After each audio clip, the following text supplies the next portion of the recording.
you know, sometimes it's a good idea just when you come out here, whether you're just doing a ruck, any kind of PT, actual training, do a seal salt. Um, just look around, just stop, look around. Do you see anything moving? Do you catch anything out of your, out the corner of your eye, or does something seem out of place, or whatever? Um, Listen, just listen. I mean, are the birds chirping right now? Does everything sound like everything's normal? Like everything's in its place? Like life is going on as it should be out here? Right now, yes, absolutely. It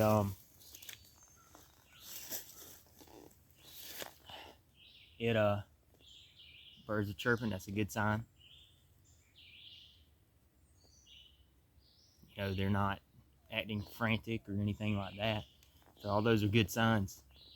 That hey, there's everything seems to be normal to them, which if you pay attention to the animals that are around you when you're out here, you can really tell a lot about what's going on in the environment. They will, if you pay attention, and a lot of hunters know this. If you hunted a good portion of your life, you're going to know this. If you pay attention to the animals, they're going to let you know that hey, something's up. Whether they view something as a threat, that they view predators in the area, or whatever, or something's just out of the ordinary to them. I've mentioned that in the past video before. Pay attention to the animals, and they will tell you a lot. They really, really will. Smell. I mean, do you smell anything out of the ordinary? Do you smell a fire? Do you smell a good one? Do you smell somebody that's in your group or with you? It smells like you can smell their deodorant and they're 20,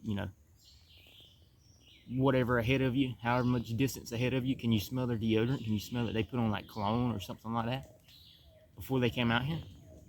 That's a good thing to pay attention to. Can you smell somebody smoking a cigarette? You smell food? Do you smell diesel? Just anything like that. And if you have a particular area that you go into and that you frequent a lot, you're going to be you should be very in tune with that environment. If you're very in tune with that environment, you're going to know that something's up with, kind of like almost like instinct. You almost have an instinct that hey, something's not right here. I'm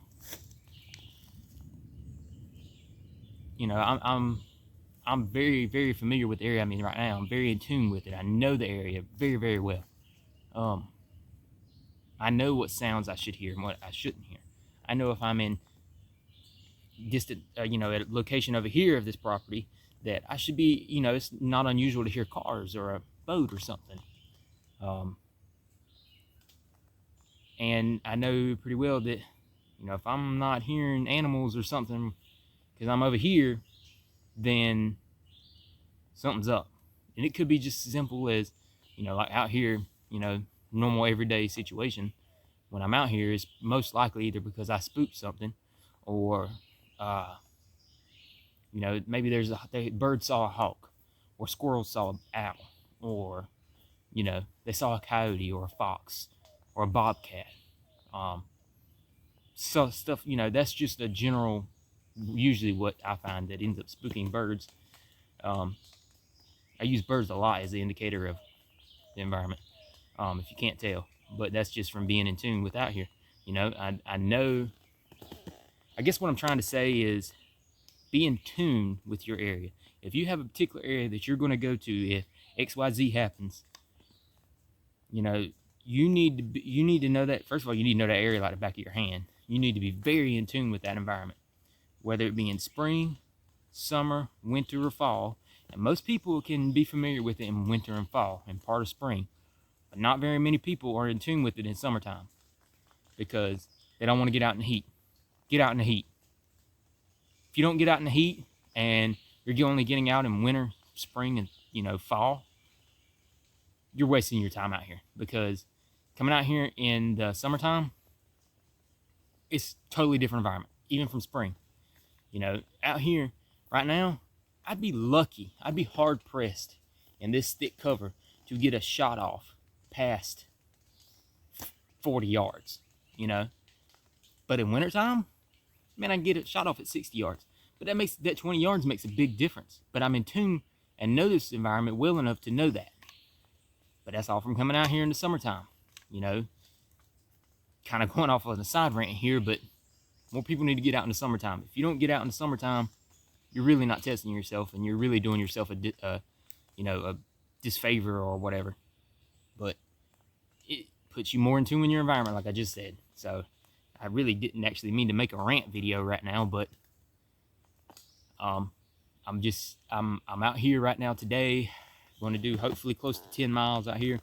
I've got a new addition to my Alice pack, these straps and a waist belt. Kind of testing it out, getting the feel for it. That'll be on a separate video than this one, because this ended up being a rant video. But, you know, the whole gist of this little rant, be in tune with your environment, know your area, get out in the summertime. Don't be scared of the heat. The heat can kill you, don't get me wrong, it's dangerous, but you need to get out in the heat. If you're willing to trade out in the heat, then, hey, I got mad respect for you, because not a lot of people are willing to do that. And, you know, I've been coming out here for multiple summers in a row, training in the summertime, because nobody else is willing to do it. And if I can master, if not master, but if I can come out here and do stuff in the summertime, hey, I got a leg up on a lot of people. And you could be the same way. It's not raining, it's just it rained last night and all the water's dripping off from the trees. But anyway, I'm gonna move on. Look for the other video that I'm gonna try and upload on these straps. Want to get a couple, you know, hopefully close to 10 miles in on them today, and just get a feel for them. Yeah, that's just a little rant video for today. So if you don't like any of what I said I felt like was the truth. So